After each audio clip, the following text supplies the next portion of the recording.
What's up, self healers? Lisa Lightfeather here. Welcome to my channel, Closing the Gap, where we make a conscious effort to meet you where you're at on your healing and your spiritual journey. I hope that you guys are having a good week thus far. I didn't feel like being on camera tonight. I'm already dressed for bed and, in my relaxed zone. But there was a topic that was coming up in my mind.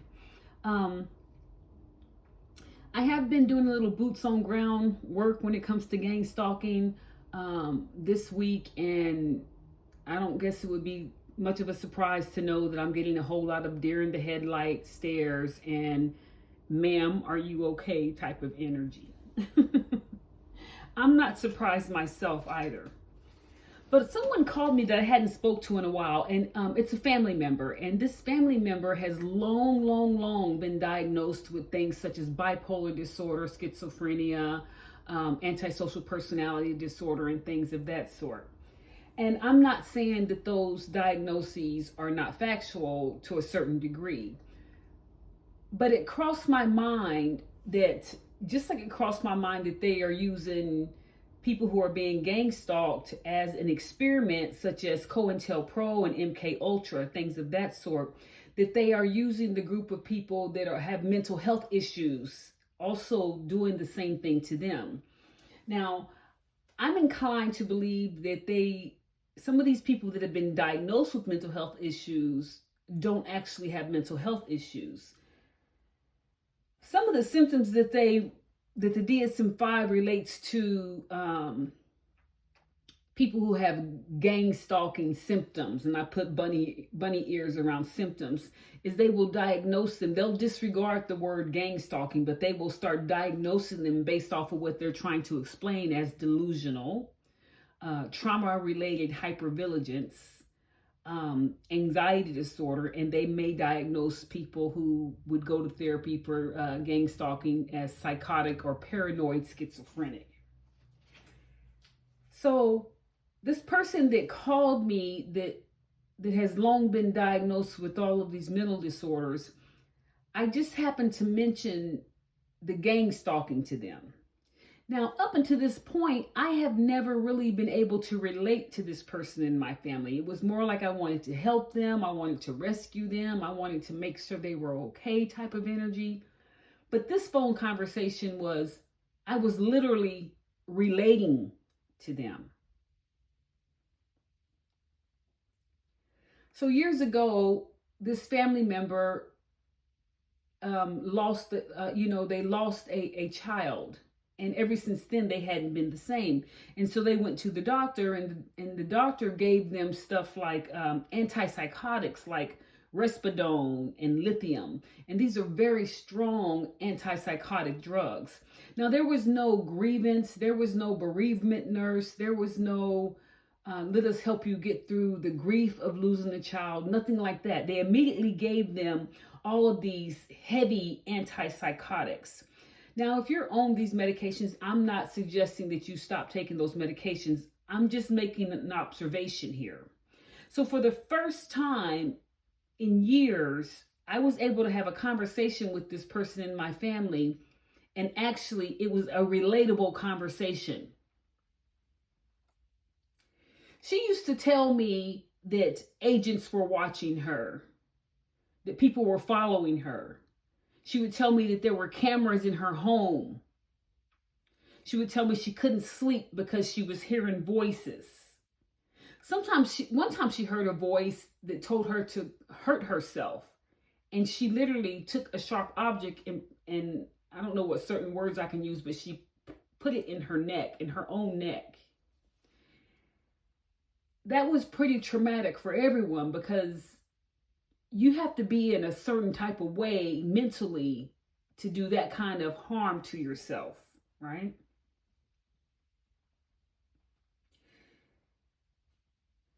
She would tell us that she would get really confused, and that one time she walked out in front of a car and got hit by a car.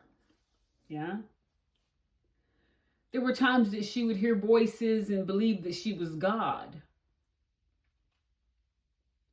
But most of the time it was that somebody was watching her, somebody was following her. She once told me a long time ago, not too long ago, I think it was probably 2018, maybe 2020, yeah, 2020, because it was COVID time.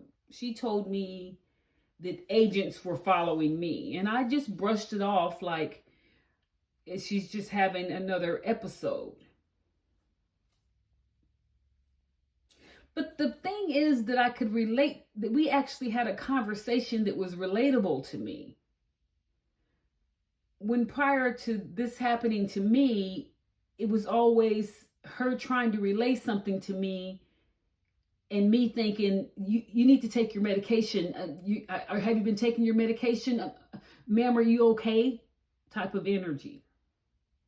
The same type of energy I'm getting right now when I went down to the courthouse or whatever to try to speak about that I'm being stalked and that somebody's watching me and so forth and so on. They gave me the same look that I used to give her. So for the first time in years, I was able to relate to this person that I was speaking to on the phone. And it made me wonder, are they taking people that are in stressful states like losing a child or losing a family member or something very traumatic happening to you, and you're really just going through the normal grieving process of shock, disbelief, and anger, and they start loading you up with antipsychotic medications like Risperidone and lithium, which literally make a person like a zombie. Then they start conditioning you, telling you that you need it all the time. And now the point comes where they're so full of this medication that they are literally walking zombies. And they feel as if they can't live without this medication. It's just a thought. Because for the first time in years, I was able to have a conversation with this person and it was relatable. So I'm wondering, was there ever a time that she was where I am to a certain degree, and then all the medications and the gang stalking? Or is it possible that people really do have mental health issues, then they give them all those medications and gang stalk them?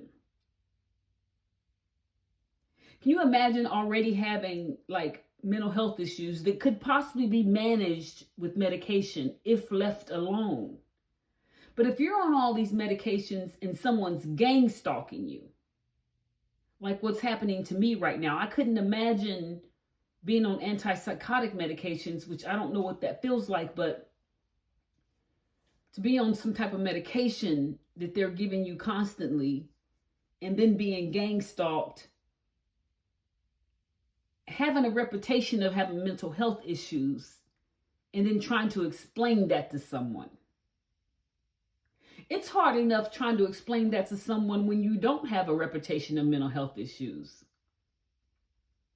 I can't imagine having extreme mental health issues or having been diagnosed, and I put bunny ears around diagnosed, with extreme mental health issues, and then being loaded up with all that lithium and Risperidone and whatever else they give, antipsychotic medications, and then being gang stalked on top of that. Who listens to a person who's been diagnosed with a mental health issue and that they are taking so many prescription pills that they sound like a maraca when they walk? Nobody. Can you imagine? So needless to say, when this person called me and was speaking with me about this topic, and for the first time in our lives, I could relate to her. The guilt that I felt, or that I feel even, that I never listened, that I wasn't able to comprehend what she was saying, that I accused her of being delusional, hypervigilant.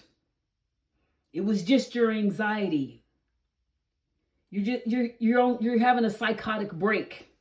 You need to take your medication. Do you need to go to the hospital? Are you okay? Like all those things that I used to say to them. I never once sat down and said, you know what? I believe what's happening to you is happening. I never once gave them confirmation. I never once comforted them. I'd rush them to the car and rush them to the hospital and rush them to the pharmacy.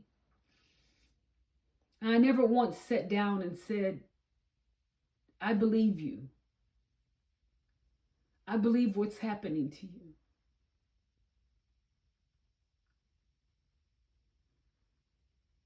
When I told her what was happening to me, she said, they've been following you. I remember at this address and that address and the other address, remembered every address I lived at and told me that agents had been following me. Now, I don't know how long this has been going on. Like I said, I think it's been going on since birth. I think they follow certain people. I think they follow certain bloodlines, but that's a whole other rabbit hole. My point is that if it wasn't for this YouTube channel and the people that have reached out to me to speak with me, a few people have came and spoke with me over the phone. If I had been in the same situation that this person was in when we were growing up, where nobody heard you, nobody saw you, everybody just wanted to dumb you down with drugs so that you could be calm. And in our defense, we thought we were doing the right thing. But I just couldn't imagine not having anyone to speak to about gang stalking. Yeah. Anyways,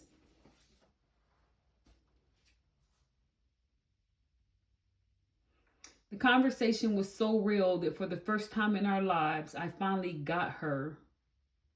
I finally saw her. I finally heard her. And my question to myself is, what if she was telling the truth the whole time?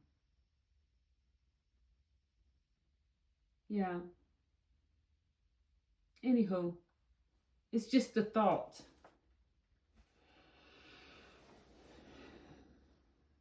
The medical facility and the mental health facility, that they're all part of,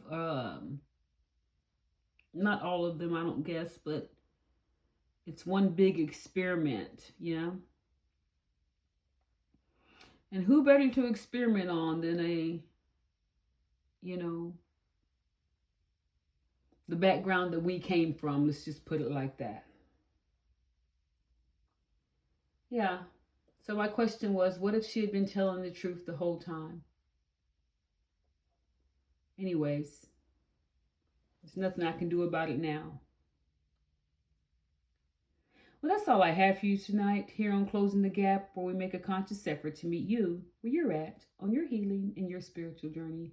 If you like my energy, please don't forget to like and subscribe. Maybe leave a comment and hit that bell notification so that you know the next time I upload. You guys have a good evening, and we'll chat with you later.